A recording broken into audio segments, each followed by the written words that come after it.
السلام عليكم ورحمة الله وبركاته.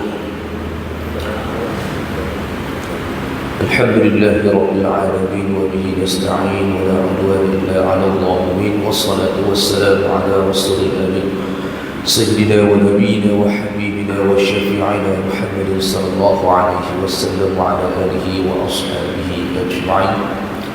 ربنا اشرح لنا صدورنا ويسر لنا أمورنا واحلل عقدة من لساننا يفقهوا قولنا. اللهم فقهنا بالدين وعلمنا تأويل وحفظ المرسلين وإلهام الملائكة المقربين في عافية يا أرحم الراحمين.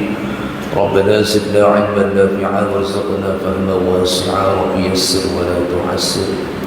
اللهم رب أتمم بالخير. ربنا آتنا في الدنيا حسنة وفي الآخرة حسنة وقنا عذاب النار. وصلى الله على سيدنا محمد وعلى آله وصحبه وبارك وسلم، والحمد لله رب العالمين. أما بعد وبعد Alhamdulillah, Alhamdulillah muslimin yang dirahmati Allah subhanahu wa ta'ala. Bersama-samalah kita memperbanyakkan rasa syukur kepada Allah subhanahu wa ta'ala di atas limpahan kurniaan Allah yang diberikan kepada kita. Di antaranya ialah nikmat ketakwaan, keimanan kepada Allah subhanahu wa ta'ala. Allah ta'ala masih lagi memberikan kita peluang untuk kita menambahkan amalan, menambahkan kebaikan, ketaatan kepada amalan yang menjanjikan pahala di sisi Allah subhanahu wa ta'ala, yang patut kita raih, yang wajib kita kejar ketika mana kita masih hidup, ketika mana kita masih dipanjangkan umur oleh Allah subhanahu wa ta'ala. Dan bersama-sama kita memperbanyakkan selawat ke atas Nabi sallallahu alaihi wasallam, seperti mana dalam sebuah hadis Nabi sallallahu alaihi wasallam, inna min afdali ayyamikum yawmal jum'ah fa'aktharu alayya min as-salati fihi fa inna salatakum ma'rudatun alayhi. Sesungguhnya sebaik-baik, seafdal hari ialah hari Jumaat, kata Nabi. Fa'aktharu alayya min as-salati fihi, maka hendaklah kamu perbanyakkan selawat di dalamnya, yakni ketika mana datangnya hari Jumaat. Fa inna salatakum ma'rudatun alayhi, kerana maka sesungguhnya selawat yang kamu ucapkan, yang kamu sebutkan, yang kamu lafazkan itu, kata Nabi, akan dibentangkan di hadapan aku ketika mana pada hari kiamat, dan aku akan memberikan syafaat kepada mereka-mereka yang sentiasa melazimi selawatnya ke atas aku. Jadi di antara dalil yang menyuruh kita ini memperbanyakkan selawat ke atas Nabi sallallahu alaihi wasallam, terutamanya pada hari Jumaat yang penuh dengan keberkatan, insya-Allah. Muslimin yang dirahmati Allah subhanahu wa ta'ala, terlebih dahulu saya mohon maaf di atas kelewatan, dan insya-Allah pada tengah hari ini, sebelum daripada masuknya waktu zuhur, kita ambil sedikit daripada pedoman ibrah, peringatan berkenaan dengan surah Asy-Syarh, yakni surah Al-Insyirah.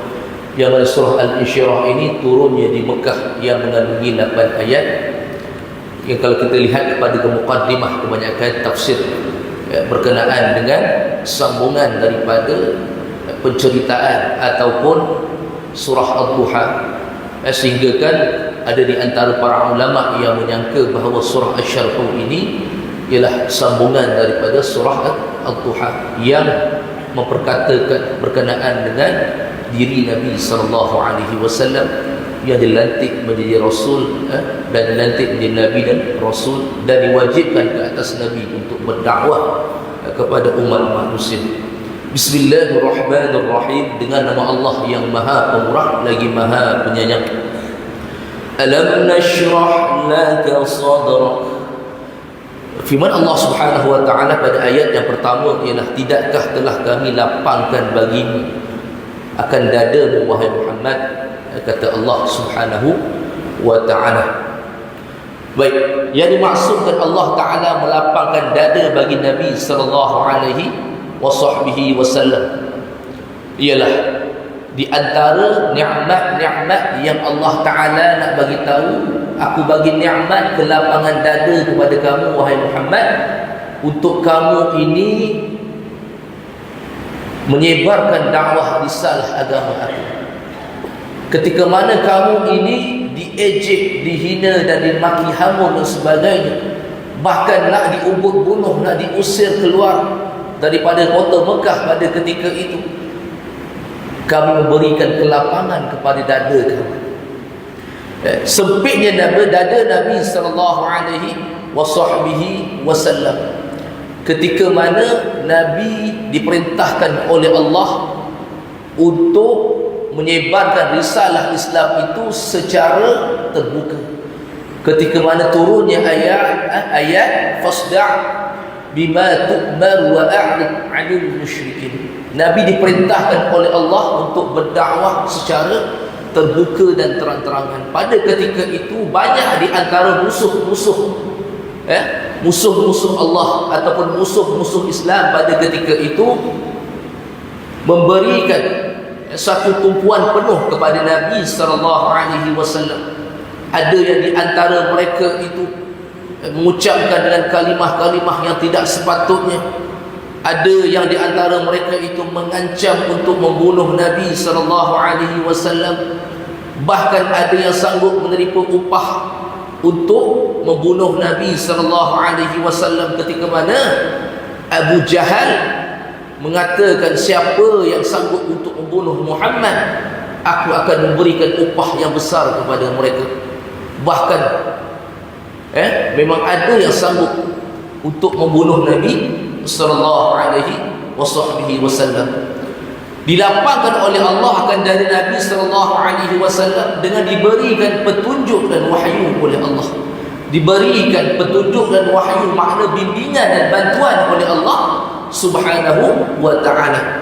Dan petunjuk dan wahyu Allah itu terlepaslah Nabi sallallahu alaihi wasallam daripada keraguan dan kebimbangan yang menyempitkan dadanya pada ketika itu.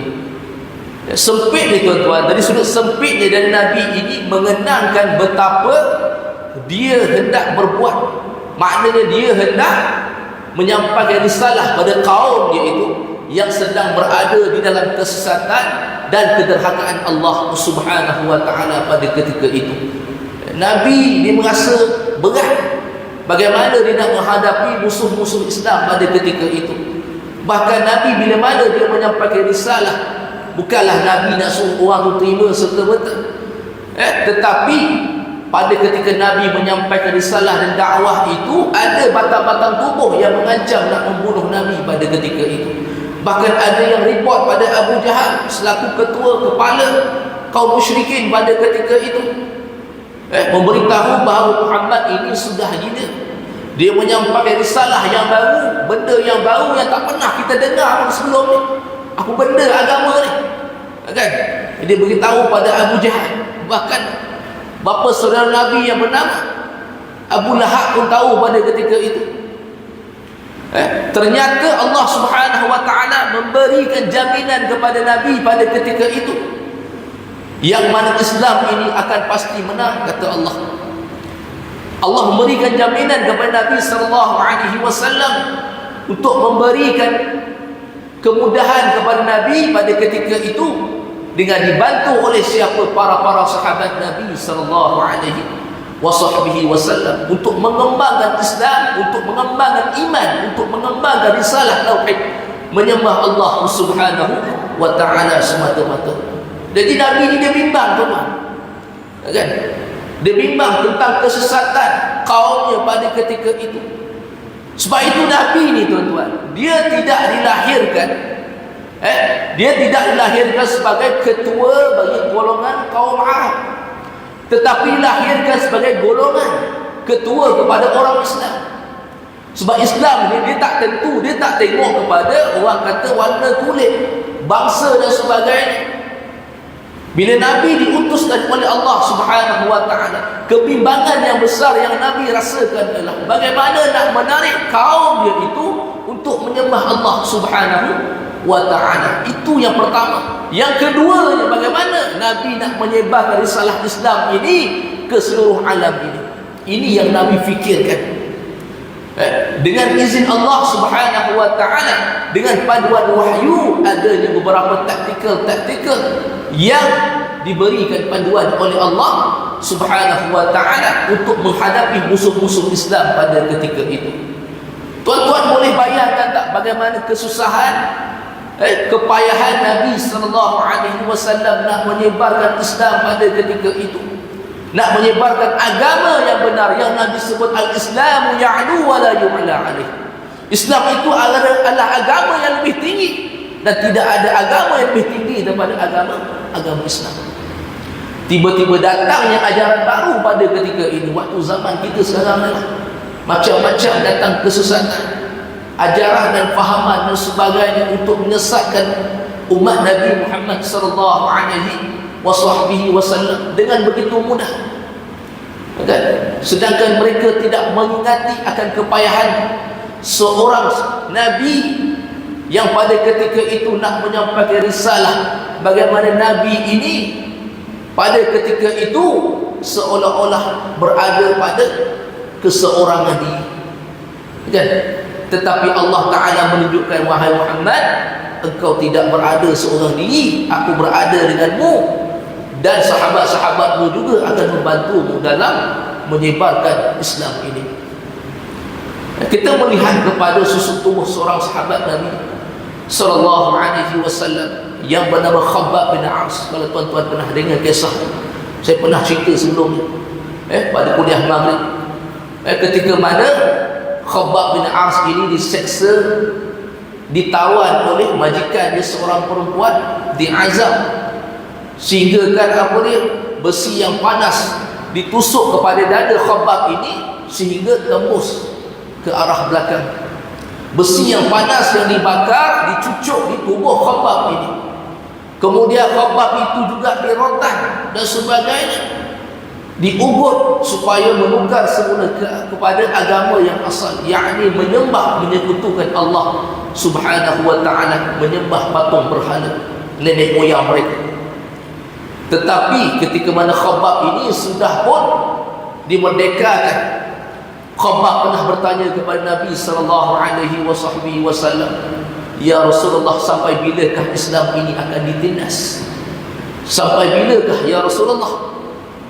Jawab Nabi sallallahu alaihi wasallam, Islam ini akan menang pada masa yang telah ditetapkan oleh Allah Subhanahu wa ta'ala. Ketika mana peristiwa Fathul Mekah, tuan-tuan, nak menunjukkan kemenangan Islam pada ketika itu. Kemudian sempitnya dada Nabi SAW yang mulia itu mengenangkan keingkaran dan keras kepala kaumnya dalam menerima seruannya kepada jalan yang benar dan jalan yang utama seperti mana yang telah digariskan, diperintahkan oleh Allah Subhanahu wa ta'ala. Nampak tuan-tuan, Nabi ini rasa sempit bila dia kenangkan pula bahawa di antara kaum dia ini ada yang gerah kepala, ada yang tak nak langsung dengar risalah dakwah yang Nabi sebut, bahkan ada yang tutup telinga pun ada, tak nak dengar apa yang Nabi sampaikan. Kan? Ini di antara keengganan, kedegilan dan keingkaran golongan mereka itu. Golongan siapa? Orang Arab jahiliyah pada ketika itu, yang mana mereka tidak mahu mendengar sedikit akan dakwah yang dibawa oleh Nabi sallallahu alaihi wasallam. Kemudian pada ayat yang kedua dan yang ketiga, wa wada'na 'anka wizrak alladhi anqadha dhahrak. Allah Subhanahu wa ta'ala menyatakan, dan telah kami ringankan bebanmu yang berat, yang memberati punggung belakang sehingga berderet-deret tulang belakangmu hampir-hampir akan patah kerana beratnya bebanan yang kutanggung itu. Allah Ta'ala memberatkan tugas Nabi sallallahu alaihi wasallam, dan pada yang sama Allah Ta'ala memberikan keringanan kepada tanggungjawab yang dipikul oleh Nabi sallallahu alaihi wasallam.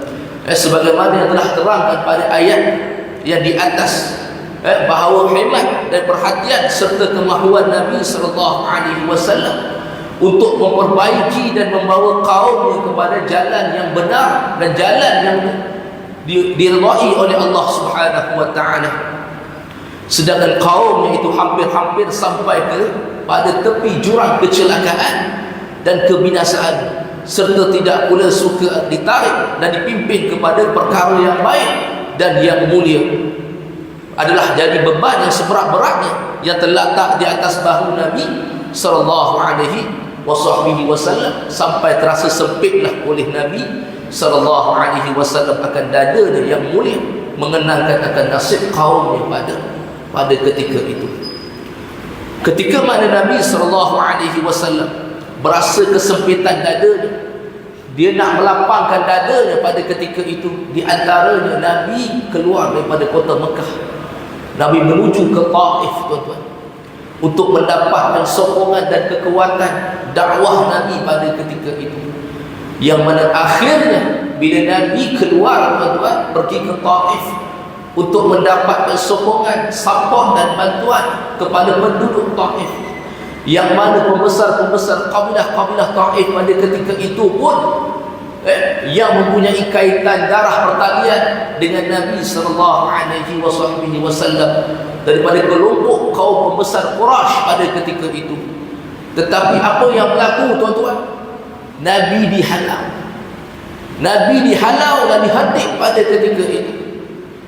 Bahkan pada ketika itu pembesar Taif mengatakan, siapa yang dapat menghalau Muhammad yang gila itu keluar daripada Taif ini, akan kami berikan upah yang lumayan kepada mereka. Pada waktu itulah, tuan-tuan, berlakunya apa dia? Penduduk Taif menyerang Nabi sallallahu alaihi wasallam dengan pembantu dia pada ketika itu, dibaling batu dan sebagainya. Tujuannya apa? Nak menghalau Nabi keluar daripada kota Taif pada ketika itu. Akhirnya datang siapa, tuan-tuan? Malaikat Jibril alaihissalam. Pada ketika itu Jibril dia offer diri dia, wahai Muhammad, kalau tak keberatan ke atas engkau, aku nak je angkat bukit Uhud ini, aku nak lemparkan kepada penduduk Taif pada ketika itu. Kata Jibril dia nak lempar. Kan? Kalau bayangkan kalau Jibril angkat bukit Uhud itu dan lemparkan kepada penduduk Taif, nescaya semuanya akan mati, tuan-tuan. Tetapi Nabi dengan rasa sayang kepada manusia, umat manusia, kepada kaumnya pada ketika itu, Nabi mengatakan, wahai Jibril, sesungguhnya aku diutuskan oleh Allah untuk membawa rahmat pada sekalian alam ini. Bukan aku ini diutuskan oleh Allah untuk membawa laknat kepada mereka. Sabarlah wahai Jibril, beri masa. Kan? Beri masa, akan sampailah Islam kepada mereka itu. Akanlah sampailah keimanan kepada mereka itu. Akan sampailah ajaran yang sebenar-benarnya yang hak kepada mereka itu. Kata Nabi sallallahu alaihi wasallam, dalam keadaan Nabi ini, tuan-tuan, luka parah, tubuh badannya itu dipenuhi dengan darah akibat dibaling batu oleh penduduk Taif. Nabi masih lagi merasa tenang pada ketika itu. Nabi sabar, tuan-tuan, di atas segala apa yang berlaku.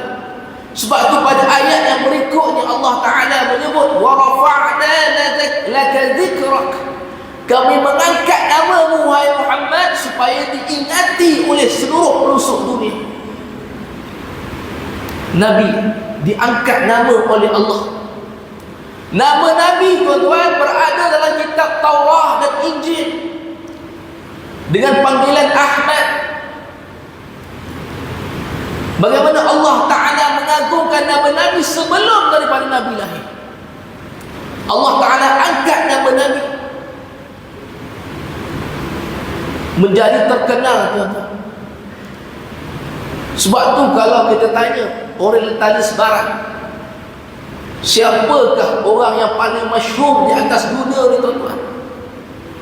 Dia kata siapa lagi kalau bukan Prophet Muhammad. Dia kata manusia yang paling unggul, yang paling hebat, yang Allah Ta'ala ciptakan, tingginya sabar Nabi itu sehingga namanya dijulang di dalam Al-Quran, namanya dijulang dalam kitab Taurat dan Injil sebelum daripada Nabi dibangkitkan menjadi seorang Nabi dan seorang Rasul.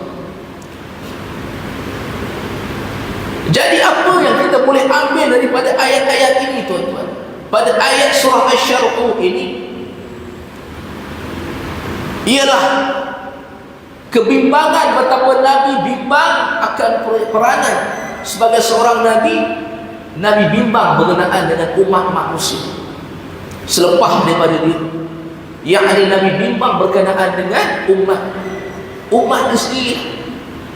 Bagaimana keadaan umat ni setelah mana aku berusaha keras menyampaikan risalah Islam, ketika mana aku diutus oleh Allah, walaupun aku dibebankan dengan berbagai-bagai amanah dan tanggungjawab, tetapi aku telah menyempurnakan keseluruhan tanggungjawab tersebut seperti mana yang telah disebutkan oleh Al-Quran, al-yawma akmaltu lakum dinakum wa atmamtu alaikum ni'mati wa raditu lakumul Islam dinan.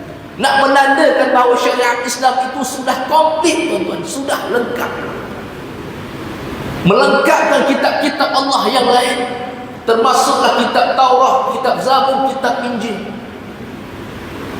Pada ketika ini tidak ada lagi syariat yang lain selain daripada syariat Nabi Muhammad sallallahu alaihi wasallam yang serba lengkap. Jadi apa gunanya, tuan-tuan, ajaran-ajaran yang lain, syariat-syariat yang dibawa oleh orang-orang yang kemungkinan berpengaruh, yang pengaruhnya itu memberi pengaruh pada orang lain. Akibatnya orang lain itu terjerumus dalam kesesatan.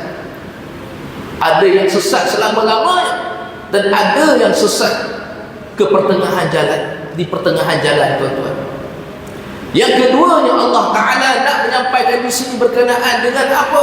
Kesabaran yang ditunjukkan oleh Nabi sallallahu alaihi wasallam yang begitu tinggi. Terangkatnya nama Nabi, terangkatnya derajat Nabi begitu tinggi di sisi Allah Subhanahu wa Ta'ala.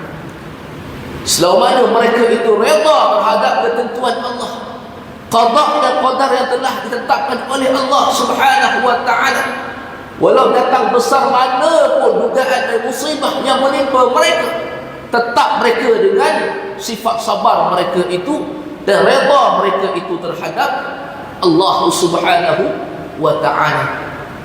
Ini, tuan-tuan, sifat di antara sifat umat Nabi Muhammad sallallahu alaihi wasallam.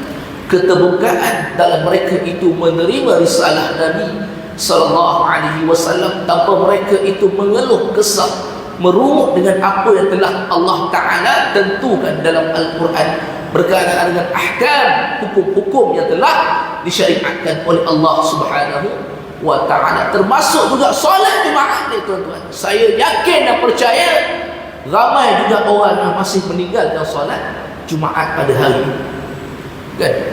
Bila mana dikuat-kuasakan pada waktu PKP 2-3 tahun lepas, saya mendapati ramai lagi yang meninggalkan solat Jumaat. Mana yang saya tahu? Saya nampak, tuan-tuan.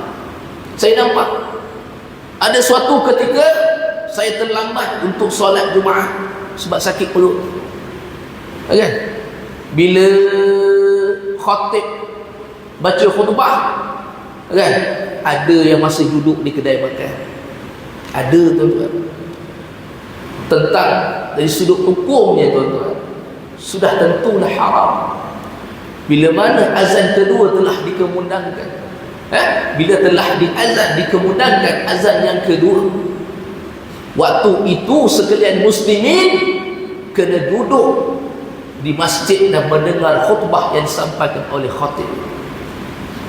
Tidak ada excuse, tuan-tuan. Melainkan dia sakit perut tu cerita lain, dia sakit, dia demam, sakit gigi tu cerita lain. Ini borak rancak, tuan-tuan, tak kena. Itu di antara syariat kefarduan Allah yang Allah fardukan ke atas kita sebagai orang lelaki yang mengaku orang Islam, mengaku umat Nabi Muhammad sallallahu alaihi wasallam, tapi masih duduk di kedai-kedai bila mana azan kedua telah dikemundangkan. Ini perangai kita manusia. Jadi muslimin yang dirahmati Allah Subhanahu wa taala, cukup setakat itu pada tengah hari yang mulia ini. Saya nak baca lagi ni, tapi takut ada taklimat ke apa kan. Biasa surau-surau masjid ni dia ada orang kata maklumat dan sampai kepada jemaah. Jadi dah pukul 1 kan, zuhur pun masuk awal. Jadi insya-Allah tuan-tuan, kita ambil sedikit sebanyak pengajaran ibrah daripada surah Asy-Syarq ini pada ayat yang pertama, yang kedua dan yang ketiga dan yang keempat. Ayat yang sama. Mudah-mudahan Allah Ta'ala membuka hijab di antara kita ini, diberikan kefahaman, diberikan ketinggian akal fikiran yang baik, diberikan kefahaman ilmu, diberikan iman yang hebat dan mantap, dan juga diberikan ketakwaan yang unggul di sisi Allah Subhanahu wa Ta'ala. InsyaAllah mudah-mudahan yang baik itu daripada Allah Subhanahu wa Ta'ala, yang kurang itu daripada kelemahan diri saya sendiri. Aku qauli hadza wa astaghfirullahal azim li wa lakum. Assalamualaikum warahmatullahi wabarakatuh. Bismillahirrahmanirrahim. Alhamdulillahirabbil alamin wa bihi nasta'in. Wassalatu wassalamu ala rasulil amin wa ala alihi wa ashabihi ajma'in. اللهم أغننا بالعلم وزينا بالحلم وأكرمنا بالتقوى وجملنا بالعافية.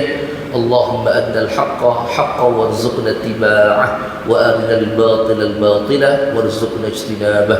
اللهم أحسن عاقبتنا في الأمور كلها وأجرنا من خزي الدنيا وعذاب الآخرة. ربنا آتنا في الدنيا حسنة وفي الآخرة حسنة وقنا عذاب النار. وصلى الله على سيدنا محمد وعلى آله وصحبه وبارك وسلم، والحمد لله رب العالمين.